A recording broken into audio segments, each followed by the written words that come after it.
आज दास की एक कबीर वाणी गुरु के अंग से। और देखिए, 9 महीने 9 दिन गर्भ में बच्चा क्यों रहता है? 9 महीने क्यों रहता है? ये हम शुरू से सुनते आए हैं, तो आज इसको डिटेल में सुने। क्यों रहता है? क्या है बच्चे को महान बनाने का वैज्ञानिक उपाय? जो वैज्ञानिक उपाय है एक प्रभु का, वो क्या है?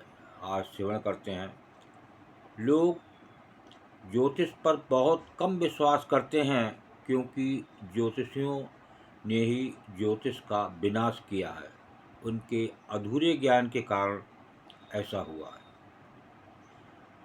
गर्भ में बच्चा 9 महीने और 9 दिन ही क्यों रहता है? इसका एक वैज्ञानिक आधार है।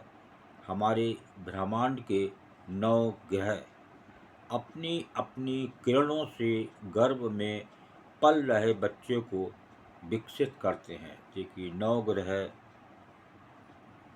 अपनी अपनी किरणों से गर्भ में पल रहे बच्चे को विकसित करते हैं। हर ग्रह अपने स्वभाव के अनुरूप बच्चे के शरीर के भागों को विकसित करता है। अगर कोई ग्रह गर्भ में पल रहे बच्चे के समय कमज़ोर है, तो उपाय से उसको ठीक किया जा सकता है। नंबर 1, गर्भ से 1 महीने तक शुक्र का प्रभाव रहता है। अगर गर्भावस्था के समय शुक्र कमज़ोर है, तो शुक्र को मजबूत करना चाहिए। अगर शुक्र मजबूत होगा तो बच्चा बहुत सुंदर होगा, और उस समय स्त्री को चटपटी चीज़ें खानी चाहिए। शुक्र का दान ना करें। अगर दान किया तो शुक्र कमज़ोर हो जाएगा। कुछ ज्योतिषी अधूरे ज्ञान के कारण शुक्र का दान करा देते हैं। दान सिर्फ उसी ग्रह का करे जो पापी और क्रूर हो और उसके कारण गर्भपात का खतरा हो। दूसरे महीने मंगल का प्रभाव रहता है। मीठा खाकर मंगल को मजबूत करें तथा लाल वस्त्र ज़्यादा धारण करें। तीसरे महीने गुरु का प्रभाव रहता है। दूध और मीठे से बनी मिठाई या पकवान का सेवन करें तथा पीले वस्त्र ज़्यादा धारण करें।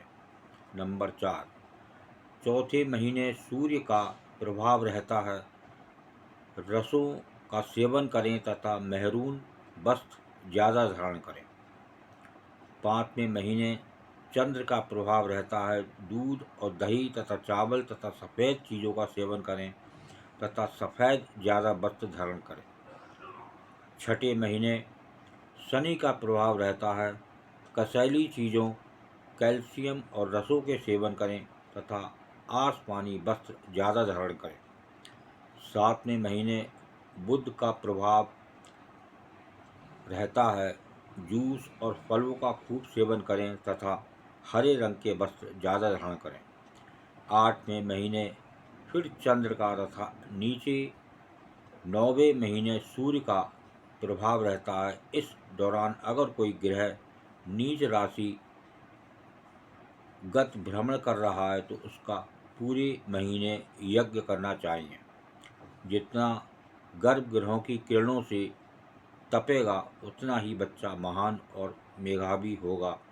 जैसी एक मुर्गी अपने अंडे को ज़्यादा हीट देती है, तो उसका बच्चा मजबूत पैदा होता है। अगर हीट कम देगी तो उसका चूजा बहुत कमज़ोर होगा। उसी प्रकार माँ का गर्भ ग्रहों की किरणों से जितना तपेगा, बच्चा उतना ही मजबूत होगा। जैसे गांधारी की आँखों की किरणों के तेज से दुर्योधन का शरीर वज्र का हो गया था। देखिए, ये 9 ग्रह का बच्चे पर किस प्रकार प्रभाव पड़ता है, ये अभी आपने श्रवण किया। अब एक वाणी एक गुरु के अंग से श्रवण करते हैं और देखिए ये क्या संदेश दे रही है।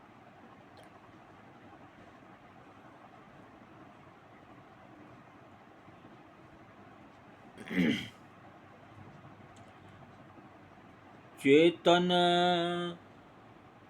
चेतन चौकी बैठ के सतगुरु दीनी धीरा, निर्भय हुए निशंक भज, केवल कहें कबीर। चेतन चौकी बैठ के सतगुरु दीनी धीर, निर्भय होए निशंक भज, केवल कहें कबीर। सतगुरु ने आत्मा रूपी सिंहासन पर बैठकर उसे धीरज दिया कि हे मानव, तुम भय मुक्त होकर, शंका रहित होकर ईश्वर का भजन करो। देखिए वो सतगुरु जो आत्मा रूपी सिंहासन पर बैठकर उसे धीरज दिया कि हे मानव, तुम भय मुक्त होकर, शंका रहित होकर ईश्वर का भजन करो और सब तरफ से अपना ध्यान हटाकर बस परमात्मा की ओर लगाओ। देखिए जो 9 महीने गर्भ में बच्चा रहता है वो बराबर उस प्रभु से, उस सद्गुरु से विनती करता है, किसी तरह मुझे इस गंध से बाहर निकालो और मैं बराबर आपका सिमरन करूँगा, भजन करूँगा, आपकी याद करूँगा। लेकिन दुर्भाग्यवश वो उस संसारी भोग विलास, संसारी आनंद में लीन हो जाता है और उसको उस प्रभु की याद नहीं आती। यही प्रभु की माया है।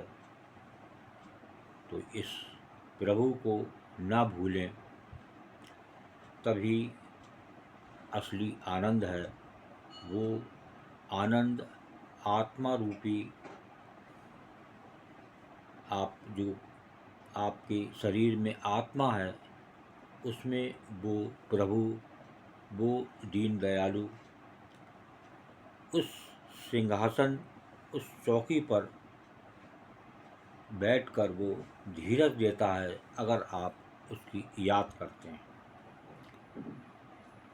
तो ये जेती संपत पाविए उतना घना कलेश, मन नहीं धीरज पकड़े दुखिया रहे हमेशा दुखी रहेगा, चाहे कितनी भी संपत्ति पाले। लेकिन एक धीरजता उस प्रभु की याद से आती है और वो आज देखने को नहीं मिलती। उसका कारण है कि वो संसार में ही मौज मस्ती चाहता है और उस मौज मस्ती के कारण वो उस प्रभु को भूल जाता है जो 9 महीने वो एक वायदा करके प्रभु से बाहर आया। और वो संसारी चमक दमक देख के वो उसमें ही लीन हो गया। लीन होना चाहिए था उस आत्म तत्व में जहाँ बार बार उस आवागमन के चक्र से बचा जा सकता है। ओ ब्रह्म सत्यम सर्वदा दास का ये कबीर वाणी, वो 9 महीने का जो दृष्टांत था, जो आपने वैज्ञानिक दृष्टि से श्रवण किया और उसको शेयर करें ताकि और भी लोग इस महिमा को जानें। ओ ब्रह्म सत्यम सर्वदा।